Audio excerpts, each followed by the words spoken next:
Matapos ang ilang taong pagsubok at paghihintay, isang masayang balita ang ibinahagi ng actress-vlogger na si Alex Gonzaga online. Dinagsa naman ito ng pagbati mula sa mga netizens at mga kapwa celebrities. Alamin ang mga detalye dito sa Truth o Charot.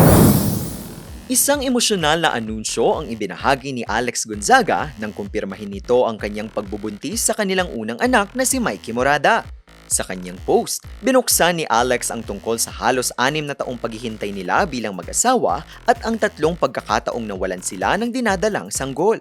Ayon kay Alex, habang naghahanda sila para sa IVF o in vitro fertilization, dumating ang kanilang pinakaaasam na blessing. Dahil dito, agad bumuhos ang pagbati mula sa mga netizens na matagal nang sumusubaybay at nagdarasal para sa kanilang pagkakaroon ng anak.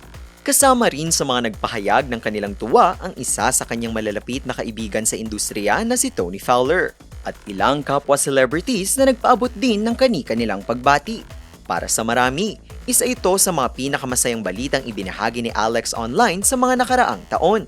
Sa ngayon, patuloy ang pagbubuhos ng suporta at dasal para kina Alex, Mikey at sa kanilang upcoming baby. BJ Apuyod, RNG News.